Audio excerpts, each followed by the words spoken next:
Contratos nominados e innominados, contratos típicos y atípicos. De esto vamos a charlar. ¿Están previstos por nuestra legislación? ¿Qué es lo que dice al respecto? ¿Qué es eso de la tipicidad social? Finalmente, ¿son válidos estos contratos? Soy Andrés Sánchez Herrero, especialista en contratos y en propiedad intelectual. Bienvenido a esta presentación que integra mi curso elemental de Derecho de los Contratos.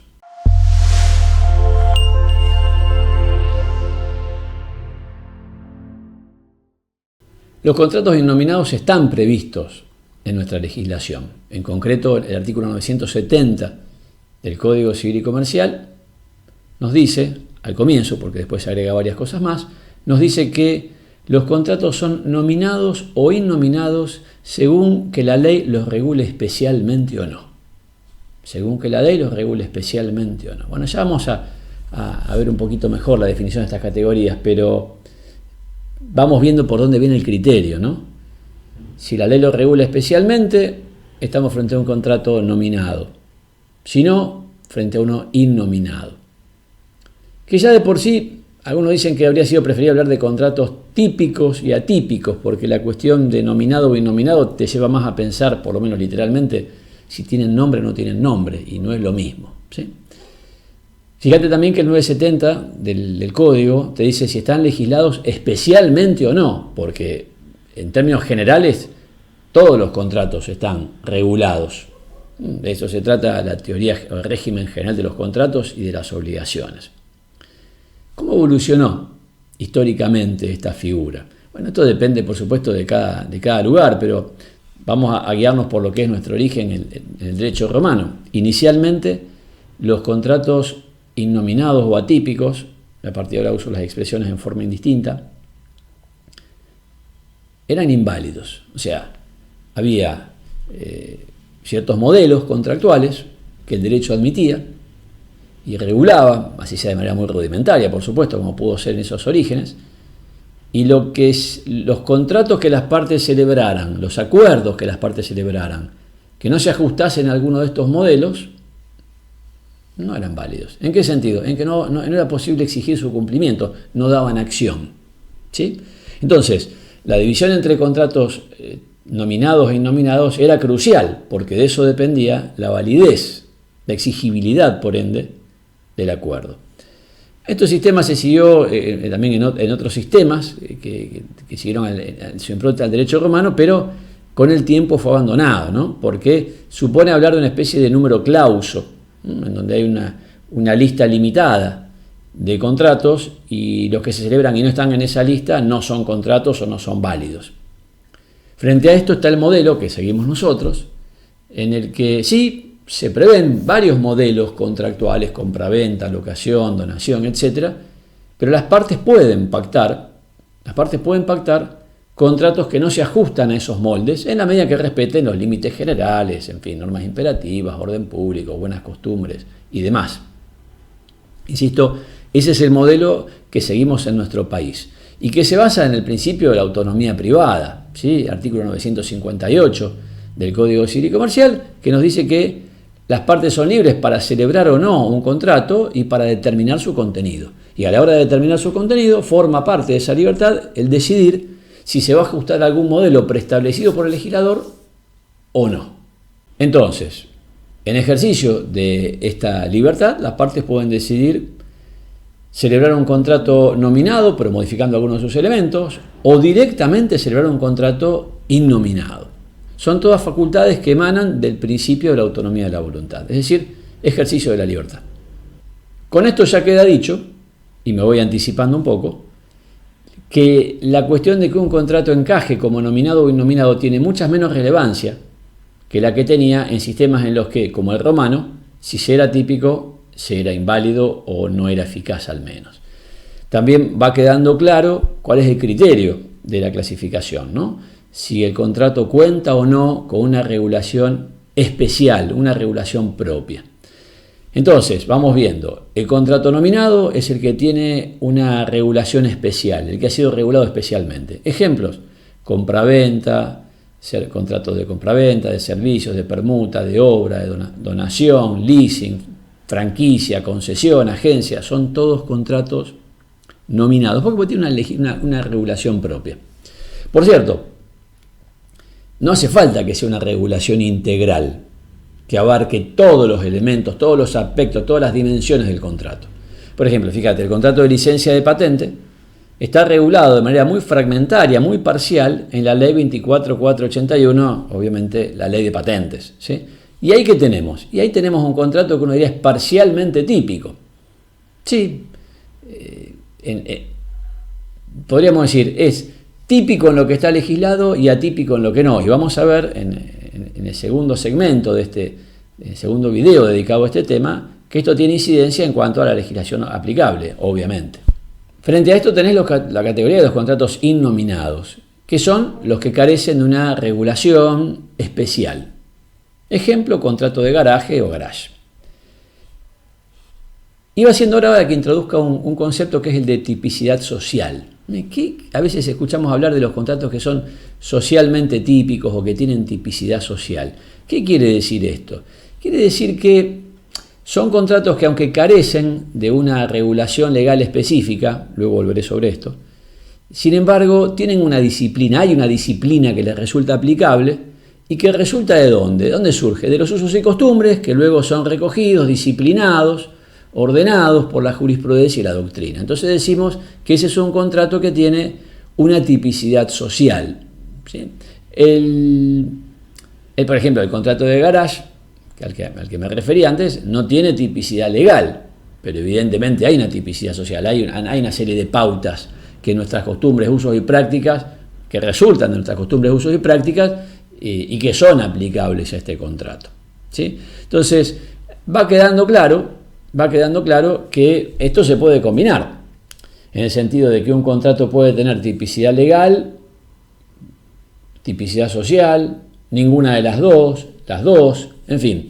A ver, un contrato que carezca de tipicidad legal y social podría darse, es medio raro, pero bueno, en cualquier situación en la cual dos partes hagan un acuerdo que no esté previsto por el legislador y que además no sea habitual su celebración y por ende carezca de reglas que le sean específicas, digamos, reglas que en las costumbres sociales le sean aplicables, bueno, ese es un contrato que carece de tipicidad legal y social.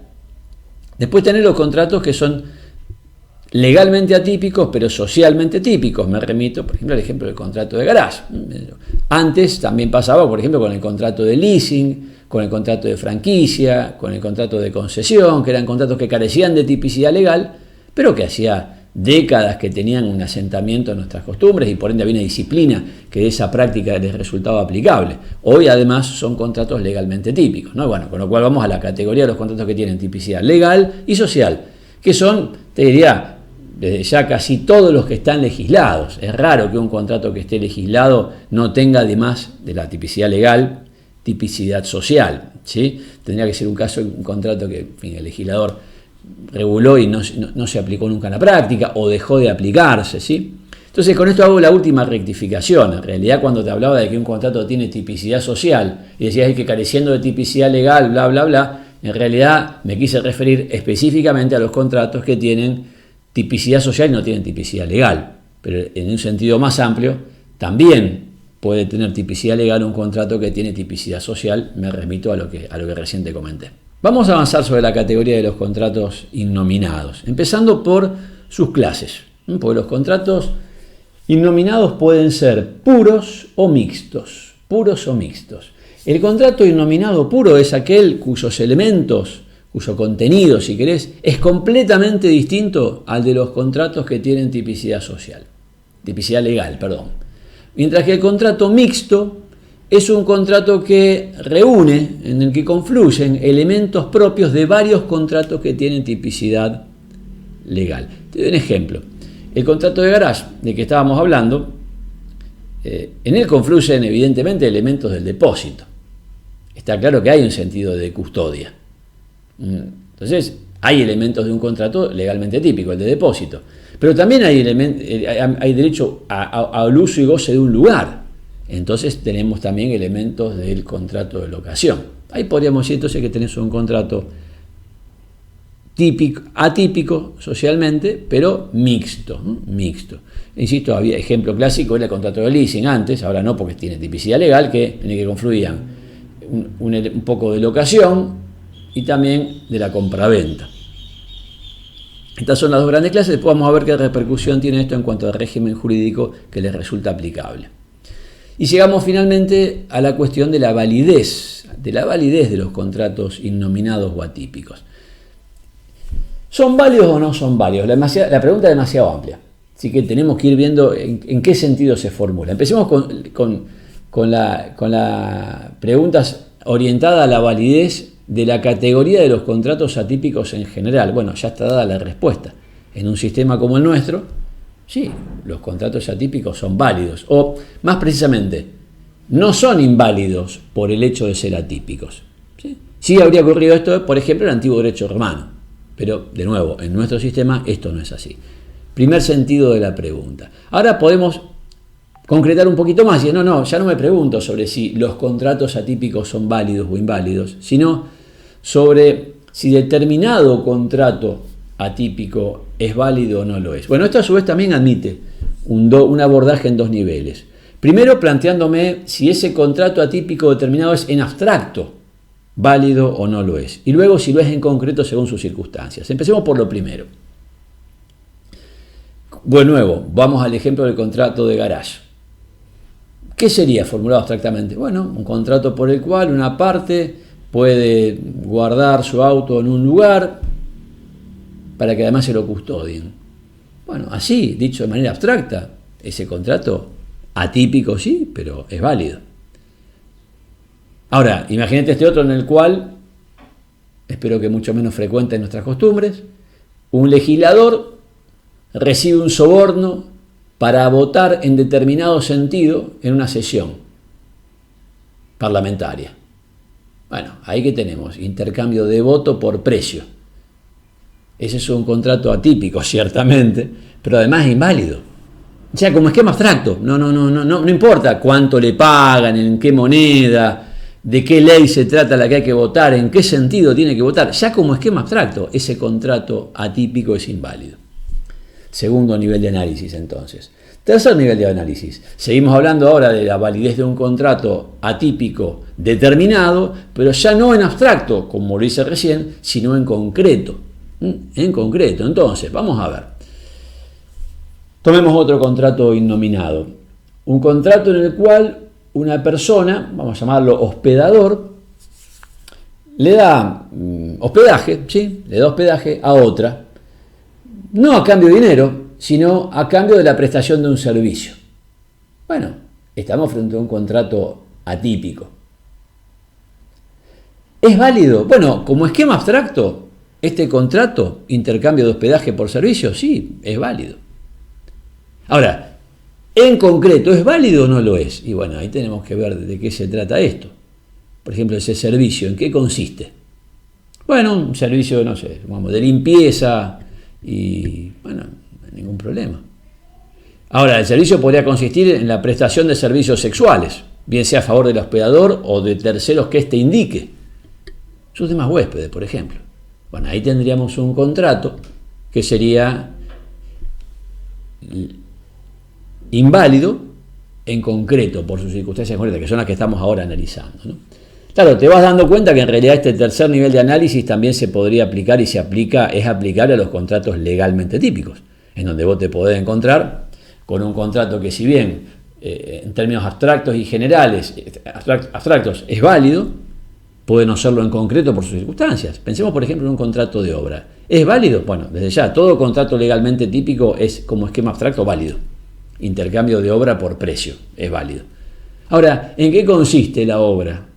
Bueno, en construir una casa, bárbaro, ningún problema. Además, en concreto, ese contrato es válido. No, la obra consiste en matar a una persona. Un sicario, entonces estamos contratando. Ahí ya tenés un contrato de obra, pues una obra, matar a otro, pero un contrato de obra que es inválido en concreto es inválido, ¿sí? Entonces, con esto cierro el análisis. Vamos viendo que hay diferencias y semejanzas entre los contratos típicos y atípicos. La diferencia está clara, uno tiene regulación especial, el otro no, y después tiene muchos aspectos en los cuales se asemejan, como este último que acabo de referir. Nos queda por ver la cuestión de qué régimen jurídico se les aplica a un contrato atípico en concreto, cuestión que abordaré en el video que sigue. Y si lo que querés es ver temas de derecho contractual en general, te invito a que veas los demás videos de mi canal.